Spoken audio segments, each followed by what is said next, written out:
Hello everyone, आप सभी का स्वागत है हमारे एग्जाम यूट्यूब चैनल पर। तो आज की वीडियो में हम हिंदी का टॉपिक करेंगे विसर्ग संधि। ठीक है, तीन टाइप है आपकी संधि की, स्वर, व्यंजन और विसर्ग। स्वर और व्यंजन हम पढ़ चुके हैं। यदि आपने वीडियो नहीं देखी तो लिंक आपको डिस्क्रिप्शन बॉक्स में मिल जाएगा, या फिर आप प्लेलिस्ट में जाकर देख सकते हैं। हिंदी की आपको कंप्लीट प्लेलिस्ट मिल जाएगी, वहां पर आप जाकर देख सकते हैं। तो आज हम बात करते हैं विसर्ग संधि। ठीक है, तो विसर्ग संधि होती क्या है, तो आप देखेंगे बात हुई है यहाँ पर विसर्ग की। तो यानी कि विसर्ग के बाद स्वर या व्यंजन। ठीक है, विसर्ग के बाद स्वर या व्यंजन। स्वर और व्यंजन हम पढ़ चुके हैं क्या होते हैं। स्वर या व्यंजन आने पर विसर्ग में जो विकार होता है, यानी कि कोई परिवर्तन होता है, विसर्ग में विकार आता है, उसको क्या बोलते हैं, विसर्ग संधि। ठीक है, क्या बोलते हैं, विसर्ग संधि। अब विसर्ग के बाद स्वर आए या फिर व्यंजन आए, आने के कारण विसर्ग में जो भी परिवर्तन आए उसको हम क्या बोलते हैं, विसर्ग संधि बोलते हैं। ठीक है, जैसे एग्जाम्पल देखते हैं हम, जैसे दू जमा आशा, उदाहरण देखते हैं, दू जमा आशा।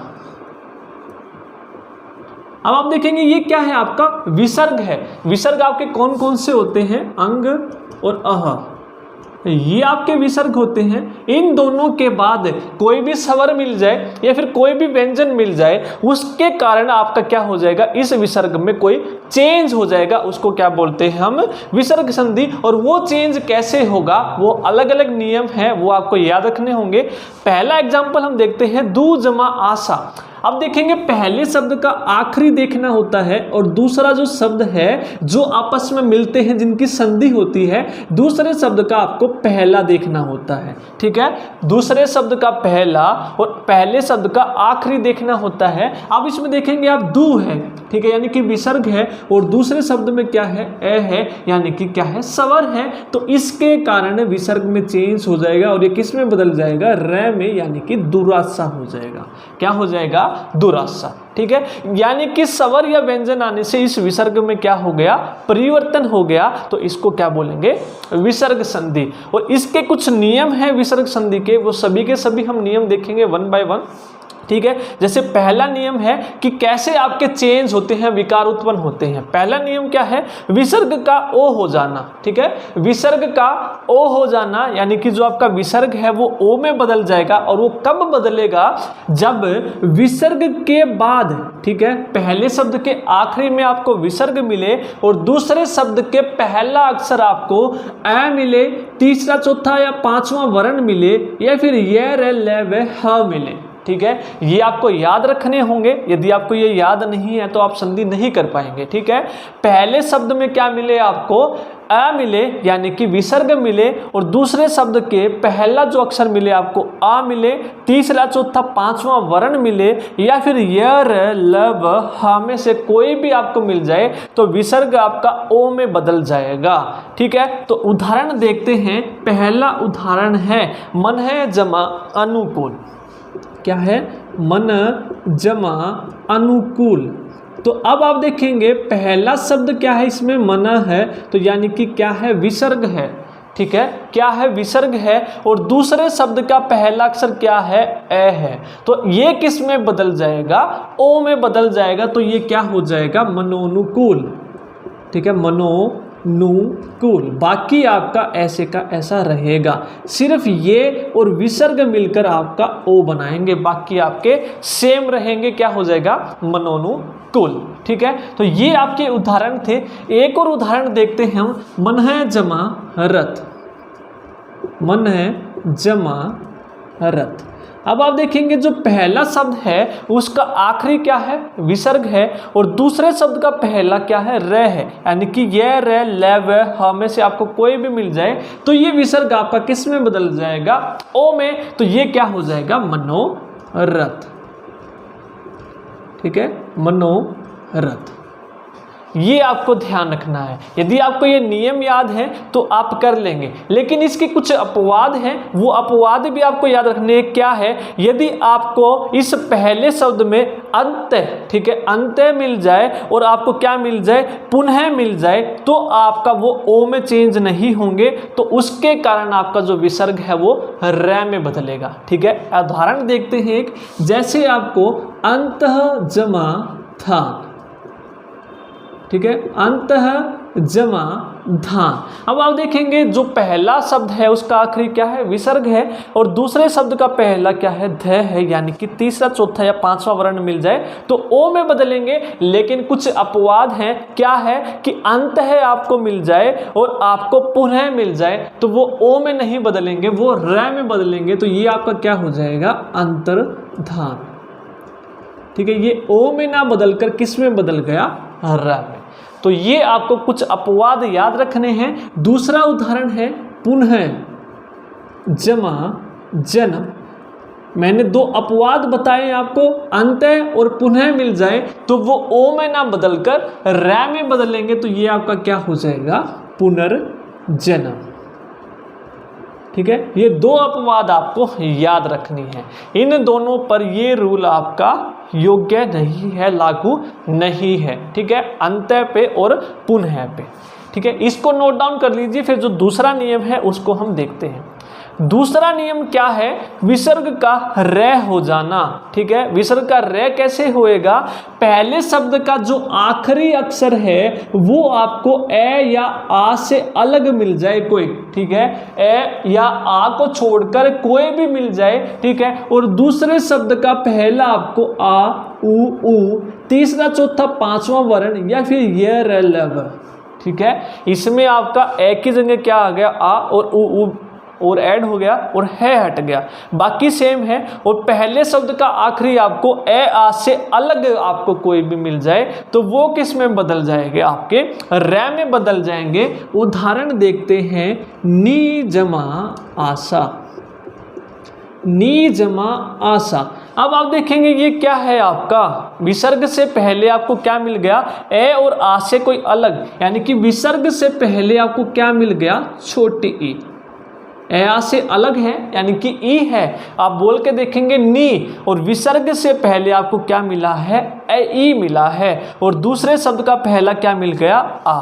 तो ये किस में बदल जाएंगे, रै में बदल जाएंगे। किस में बदल जाएंगे, रै में। तो ये आपका क्या हो जाएगा, निराशा। क्या हो जाएगा, निराशा। ठीक है, तो ये आपको ध्यान रखना है। ये रूल यदि आपको याद है तो आप सब कुछ कर लेंगे। ठीक है, एक और उदाहरण देखते हैं, नी जमा धन, नी जमा धन। अब आप देखेंगे इसमें क्या है, विसर्ग से पहले ई मिल गया और ध मिल गया। ठीक है, ध क्या है, तीसरा, चौथा या पांचवा वर्ण है। आप सभी ने पढ़ा होगा कचट, तब से मैंने आपको याद करवाए हुए हैं व्यंजन। ठीक है, त, थ, ध, ध। ठीक है, क्या मिल गया, चौथा, त, थ, ध, ध, चौथा वर्ण है आपका, तो यानी कि ध आ गया। तो अब ये विसर्ग आपका किस में बदल जाएगा, रै में, और ये क्या हो जाएगा, निर्धन। क्या हो जाएगा, निर्धन।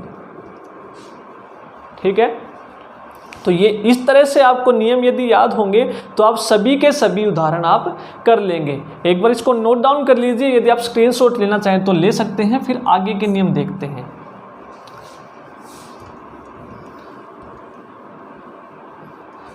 अगला क्या है नियम, विसर्ग का स हो जाना। ठीक है, स हलंत वाला।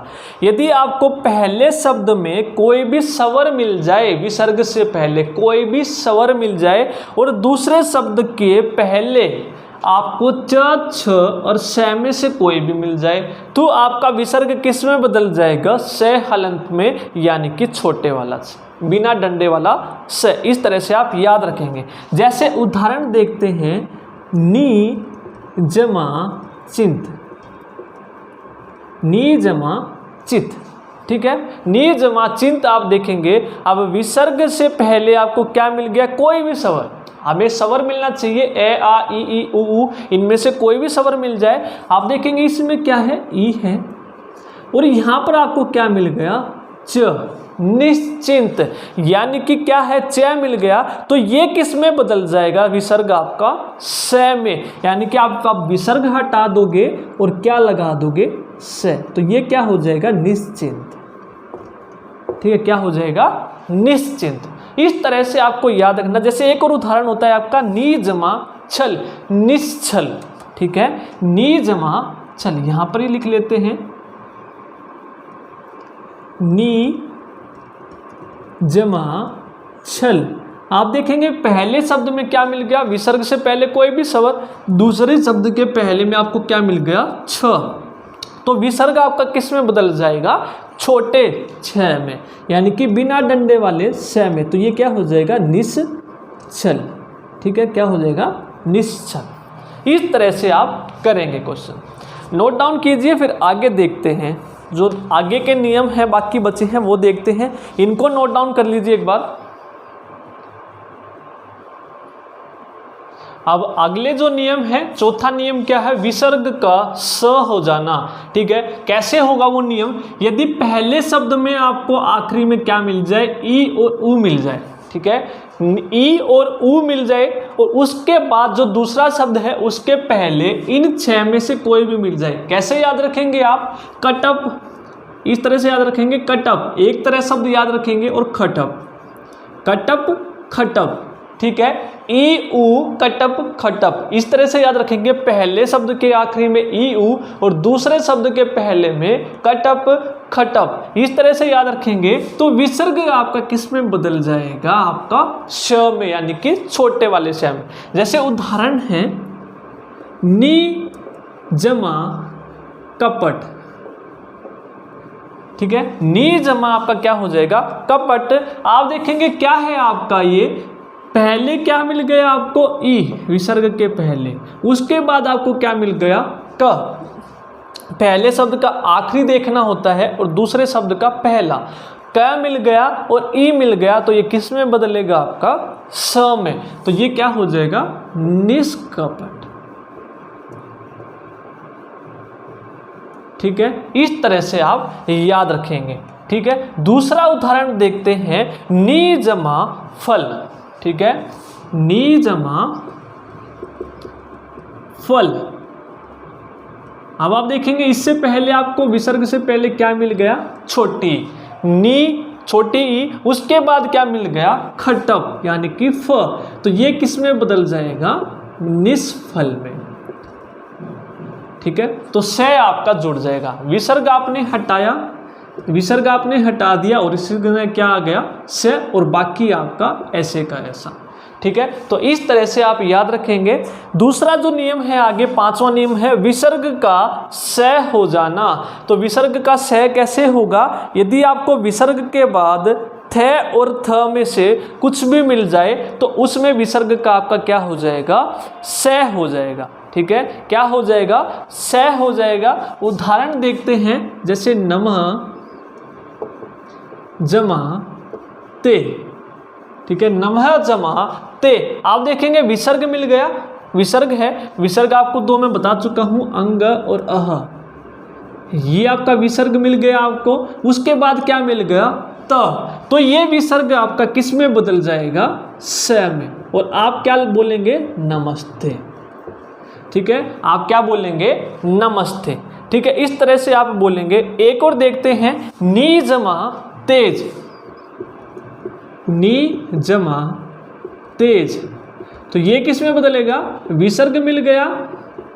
ठीक है, विसर्ग मिल गया और उसके बाद आपको क्या मिल गया, त, क्या मिल गया, त, तो ये किस में हो जाएगा, आपका स में, तो आप क्या बोलेंगे, निस्तेज। ठीक है, क्या बोलेंगे, निस्तेज। इस तरह से आप करेंगे नियम। नेक्स्ट हम देखते हैं नियम जो है छठा, विसर्ग का लोप हो जाना, यानी कि विसर्ग क्या हो जाएगा, गायब ही हो जाएगा। और वो कब होगा, जैसे आप देखेंगे विसर्ग मिल जाए और दूसरे शब्द का पहला अक्षर आपको छ मिल जाए। ठीक है, तो विसर्ग हट के आपका छ में क्या जुड़ जाएगा, छोटा च, या फिर इसके अलावा विसर्ग के बाद आपको र मिल जाए तो विसर्ग का लोप हो जाएगा और जो आपका ह्रस्व स्वर है वो आपका दीर्घ स्वर में बदल जाएगा।